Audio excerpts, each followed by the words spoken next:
Баршаңызға сәлем, сіздермен Луиза, менің каналыма қош келдіңіздер. Бүгін сіздермен өзімнің ет жаю және ет тұздау әдістерінің бірімен бөлісемін. Міндетті түрде видеоның соңына дейін қарап, менімен бірге болыңыздар.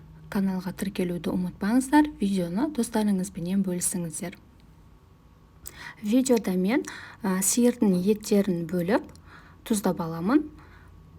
Міндетті түрде еттерімізді жақсылап жуып тазалап, бездерінен тазалап аламыз. Еттеріміздің бәрін тазалап жуып алғаннан соң, кішкентай бір тамаққа жететіндей етіп бөліп аламыз. Енді кезекте бізде сиыр етінің сан еті.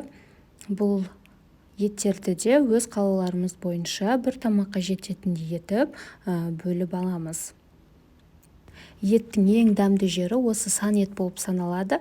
Бұл етіміз және де жұмсақ болып пісуі үшін бізге 2-2,5 сағатта қайнату керек. Сонда етіміз жұмсақ болып піседі.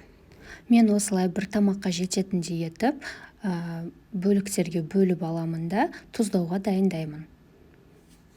Етті осындай бөліктерге бөліп алдым. Енді әр жеріне жеткізіп, тұз жағып шығамыз. Егер сіздер күнде ет турап, тамақ істер алдында уақыт жоғалтқыларыңыз келмесе, қазір майдалап, ұсақтап турап қойсаңыздар болады, және сондай кішкентай пакетиктерге салып, қатырып қойсаңыздар болады. Сіздерге келесіде тамақ істеуге оңай болу үшін. Және де ет тұздағанда әркім өз қалауынша тұздайды. Мен осылай бір бөлігін тұзбен тұздап алдым да, ал екінші бөлігін тұз және бұрыш араластырып тұздадым. Еттің екі жағында осылай аударып, тұздап, бұрыш сеуіп аламыз.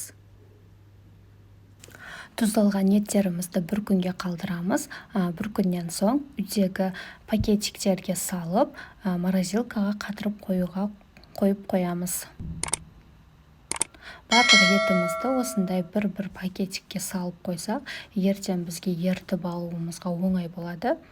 Бір күн тұздалған еттеріміздің бәрін осындай салафан пакеттерге салып дайындап алдық. Енді бұларды морозилкамызға жайғастырсақ болады.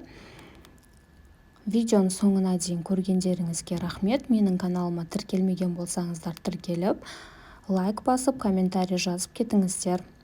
Астарыңыз дәмді болсын. Сіздермен болған Луиза. Сау болыңыздар.